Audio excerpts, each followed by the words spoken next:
Hi, and welcome to CFO Insight TV.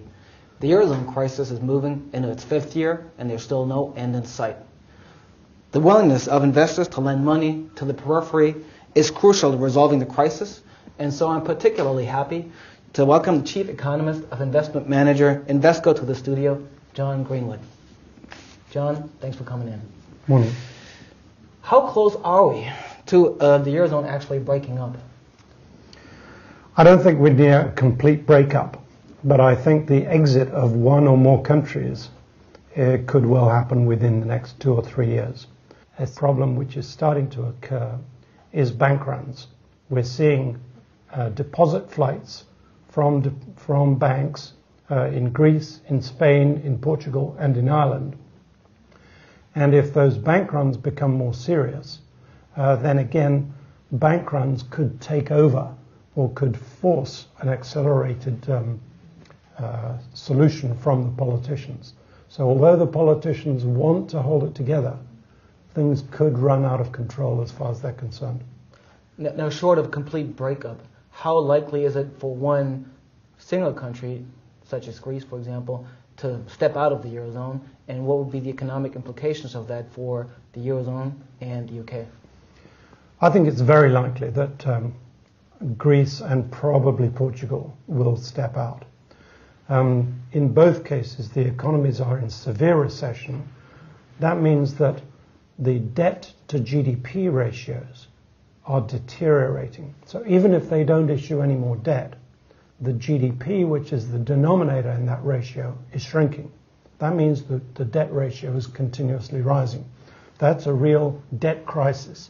If either of those two countries left, that would induce contagion fears, of fear of further departures from the Eurozone across the other peripheral economies, and that would require prompt measures by the center, by the core economies, to prevent complete breakup. This sort of pressures you've been talking about on the political leaders, they have been on them for a while now, and yet people, EU leaders are moving from summit to summit, and each time they make an agreement, and markets are not mollified by the results. Do you see any major progress that has come out of those meetings in past months?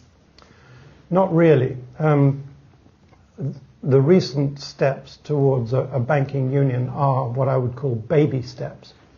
The fundamental flaw in the architecture of the European Monetary Union is that it is not also a fiscal union. You need the two to be matched. And at the moment what we have is a number of member states whose finances are so overstretched that people who maintain deposits at the banks in the various periphery countries do not have the ultimate protection of the state in each case, because the state is already overburdened.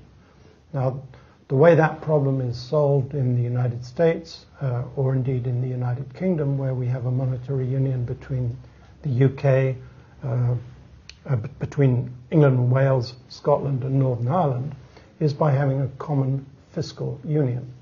That at the moment is not on the cards in the Eurozone, and therefore the crisis is likely to continue to stumble on until we get a more comprehensive resolution. In your recent quarterly outlook, you highlight the importance of core economies such as Germany for the chances of recovery of the Eurozone as a whole. But recently we've seen some signs of weakness in Germany as well. How high do you rate the chances of that economy falling into recession? Well, I think you have two offsetting forces in Germany. On the one hand, sales to countries like Greece, Portugal, Spain have been falling. So the exports of Germany to those areas, which were very important, have been weakening, and that's undermining the GDP, or the export, part of the export component of GDP. On the other hand, the euro itself has been weakening. And the weakening of the euro is going to enable German firms to be more competitive. So it's not very clear, that Germany will suffer an overall downturn, but What is clear is that the Eurozone as a whole is not seeing any kind of recovery.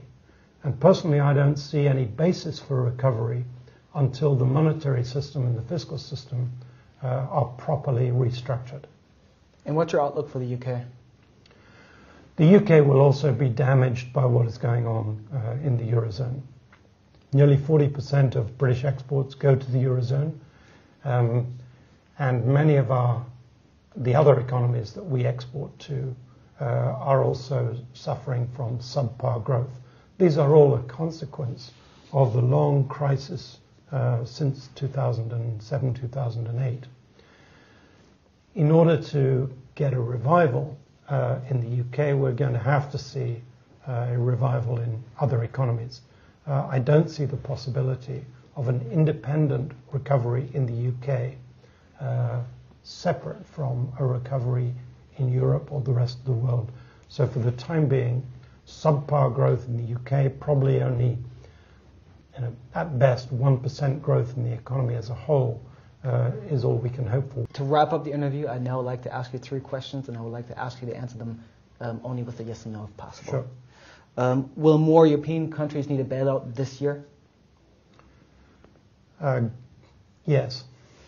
Will Europe return to solid growth within the next 2 years? No. Will there still be a European Monetary Union 1 year from now? Yes. Thank you, John, for joining us here on CFO Insight TV. And thank you for watching.